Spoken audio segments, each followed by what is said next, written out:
Assalamualaikum warahmatullahi wabarakatuh.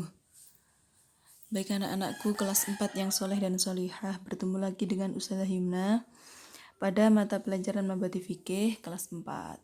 Sekarang kita sudah masuk bab Toharoh. Sebelum kita mulai pelajaran, kita berdoa dulu bersama-sama nggih. Ila hadratin Nabil Mustafa Muhammadin sallallahu alaihi wasallam wa ala alihi wa ashabihi wa azwajih wa dzurriyyatihi wa ahli baitihi wa nakhusu khususan ila narin kitab Mabati Fikih.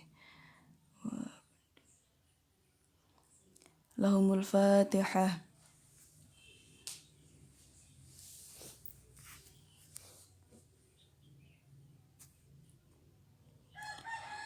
Bismillahirrahmanirrahim.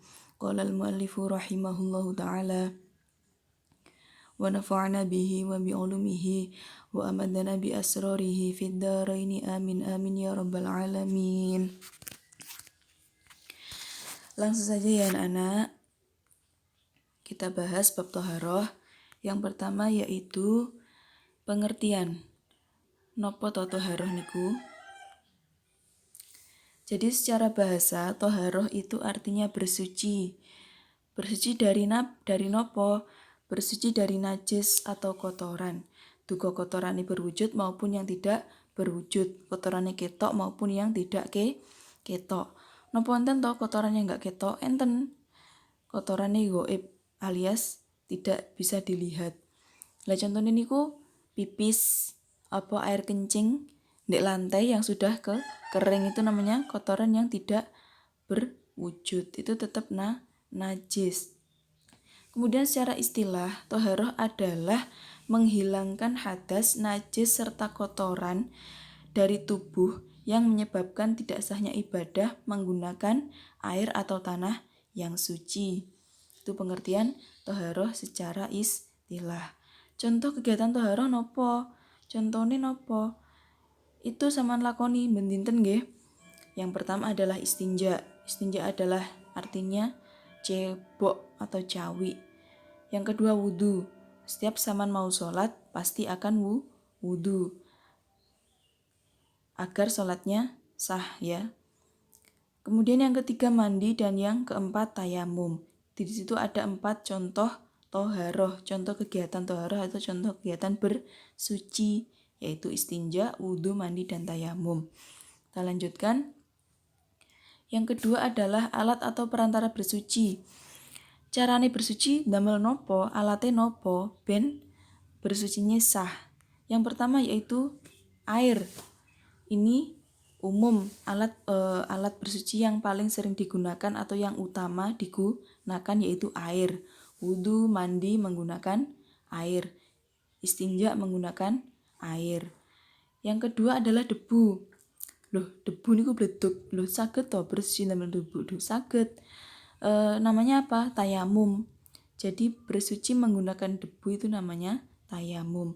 Loh, itu dilakoni jika tidak ada air. Kemudian yang ketiga batu. Batu itu dibuat cebok. Itu digunakan jika tidak ada air.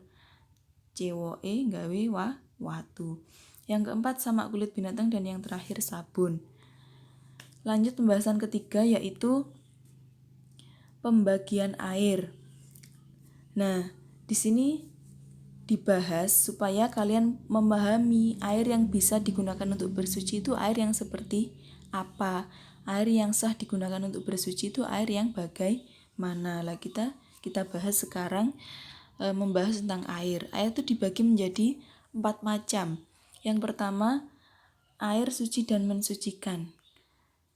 Air yang bisa digunakan untuk bersuci disebut dengan air yang suci dan mensucikan. Yang seperti apa sih air suci dan mensucikan itu?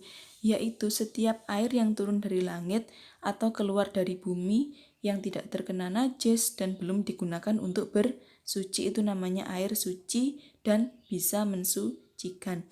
Contohnya nopo? Ada 7 macam air suci dan mensucikan di situ. Kesemuanya itu turun dari langit dan keluar dari bumi.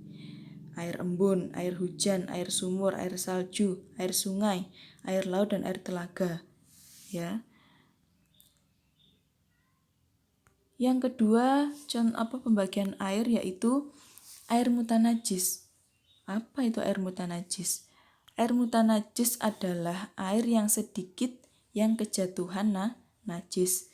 Syaratnya disebut air mutanajis itu airnya sedikit dan kejatuhan najis. Air mutanajis ya air najis gitu lah, air yang kena najis itu namanya air mutanajis. Terus air sedikit itu pripun? Air sedikit yaitu air yang kurang dari 2 kolah. 2 kolah ini apa? 2 kolah itu memiliki volume atau jumlah air setara dengan 270 liter. Itu 2 kolah. Atau ukuran bak jeding, bak kamar mandi sing persegi itu punya panjang, lebar dan tinggi. Masing-masing ukurannya itu 65 cm. Kalau jedingnya sampean sudah 65 cm, maka sudah ada 2 kolah. Lah, terus air mutanajis tadi, air sedikit tadi, hukumnya pripun? Air najis itu hukumnya adalah tidak suci dan tidak bisa digunakan untuk bersuci ya, karena najis jadi tidak suci dan tidak bisa digunakan untuk bersuci. Terus kalau jumlah airnya banyak, misal jedingnya saman gowedi, lebih dari 2 kolah, ya banyak itu, lebih dari 65 cm ukurannya. Lek keceblokan najis pripun? Selama sifat air tidak berubah, rasane, ambune, warnane, jadi airnya tetap bening, rasanya tidak berubah, tetap rasanya seperti air, gak pahit, gak piye. Terus warnane tetap bening, rasanya tidak berubah, ambune gak enek, maka air tersebut tetap dihukumi suci dan mensucikan atau sah digunakan untuk bersuci. Contohnya keceblokan najis itu seperti apa tuh? Misal dijedingi sampean di kamar mandi sampean itu kejatuhan kotorane cecak atau teleke cecak mlebu jeding, mlebu bak kamar mandi. Lah itu lek jumlah airnya banyak, yang lebih dari 2 kolah, kok ambune gak berubah, rasanya gak berubah, baunya tidak berubah, maka airnya tetap sah digunakan bersuci. Tapi lek jumlah air sedikit, otomatis dinamakan air najis. Status hukumnya menjadi najis dan tidak bisa digunakan untuk bersuci. Paham ya? Lanjut pembagian air yang ketiga, yaitu air mustakmal. Apa sih air mustakmal? Ialah air yang sedikit yang sudah digunakan untuk menghilangkan hadas ataupun najis. Hukumnya air kados ngeten adalah suci, tapi gak bisa mensucikan. Contoh, sampean wudu ndek keran. Lah air sing sampean gunakan wudu mau, ndek keran mau sampean tadai timbo. Pas sampean wudu tok ya, sampean adai timbo. Lah air sing ndek timbo sing ceblok mau itu namanya air mustakmal. Karena sudah sampean gunakan untuk berwudu atau bersuci. Terus banyu sing ndek timbo mau coro kena kelambi. Piye kelambi nih? Tetap suci, tidak najis airnya, tetapi gak iso digunakan lagi untuk wudu.